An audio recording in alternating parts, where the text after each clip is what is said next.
Et maintenant, un petit peu de perspective sur ces décisions du G20 avec M. Louis Boulanger.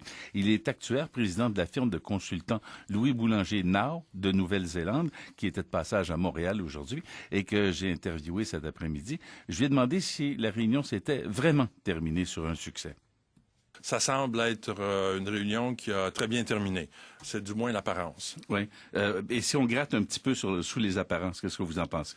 Ben, ce que j'en pense, c'est que ce qui devait être, ce qui était le plus important à discuter, semble ne pas avoir été discuté, c'est-à-dire le système monétaire international. Bon, alors la question du remplacement du dollar américain, comme la Russie, la Chine et quelques autres pays le souhaitent, c'est ça? Exactement, exactement. Alors ça n'a pas été discuté, pourquoi? Ça ne semble pas avoir été discuté. On ne sait pas si ça l'a été ou pas. Et juste avant de venir ici, j'ai essayé de voir s'il y avait une réaction officielle chinoise ou une réaction officielle russe, comme on a eu une réaction officielle de Barack Obama, de Steve Harper, de Nicolas Sarkozy, tous bien heureux, Gordon Brown. Et je n'ai pas vu de réaction. Il y en a peut-être eu une, mais j'ai bien hâte de voir si eux, ils sont aussi contents du résultat, finalement. Oui. Alors ça, c'est une victoire pour les États-Unis, pour les Américains. Tout à fait. C'est une victoire du bloc anglo-américain, mais surtout des États-Unis. Oui. Également, un petit problème, peut-être, personne ne s'est engagé à injecter des milliards et des milliards et des milliards, encore une fois, dans le système financier pour aider à le sauver. Ça, c'était la position des Européens. Ils ont donc gagné sur ce plan, les Français et les Allemands surtout. Disons qu'il y a quand même plusieurs centaines de milliards qui vont s'ajouter au tout. Peut-être pas la quantité que les Américains auraient préféré voir le reste du monde s'engager. Mais ça, c'est un bon signe parce que les Américains, quand ils disent qu'ils vont dépenser des centaines et des milliers de milliards, ils ne les ont pas. Ils doivent aller les emprunter. Ils font aller leur planche à billets. Jusqu'à présent, les Chinois, les Japonais, les autres avaient des échanges positifs avec les autres pays qui fait qu'il y avait pas mal de surplus d'argent et puis ils pouvaient acheter la dette américaine assez facilement. Voilà. C'était des bons placements. Ce n'est plus nécessairement le cas.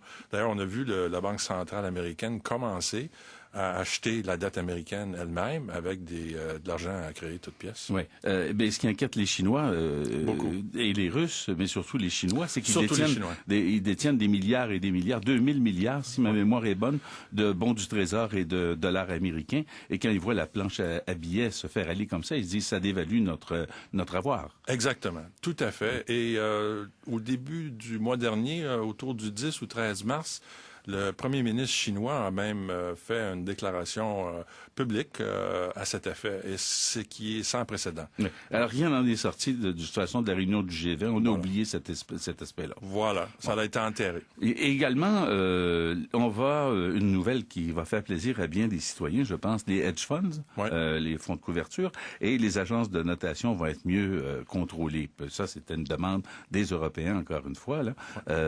Et c'est une bonne mesure. C'est bien. C'est certain que le fait qu'il y avait beaucoup de placements qui n'étaient pas bien régulés, mais c'est pas seulement les hedge funds. Il faut un autre aspect de toute la crise financière qui n'a pas, il me semble, été discuté beaucoup à la réunion du G20, c'est les produits dérivés. Il y a quand même 500 000 milliards. 500 000 milliards. 500 000 milliards de produits dérivés qui ne sont pas régulés. Et ça doit être régulé. On fait référence aux Credit Default Swaps, par exemple. Oui, qui ont, entre autres, contribué beaucoup au problème dans le Bear Stearns et tout le reste qui a commencé à chuter en 2000. Le problème des banques américaines. Voilà. Alors donc, c'est des mesures, on n'a pas le détail des mesures qui vont être prises pour contrôler les hedge funds et les agences de notation de crédit. Tout à fait. On n'a pas les détails, mais tout de même, c'est un pas dans la bonne direction. Il faut bien se rendre compte aussi que du temps de Greenspan, avant Ben Bernanke, il avait beaucoup résisté et convaincu le reste du monde que ces marchés-là, c'était mieux de les laisser tranquilles, de ne pas les réguler. Alors, on semble maintenant constater qu'ils sont prêts à accepter qu'il faut que ça change. Donc, les Européens ont gagné là-dessus. Bien voilà, M. Louis Boulanger, je vous remercie de cette entrevue. Je rappelle que mon invité est président de Louis Boulanger Now de Nouvelle-Zélande.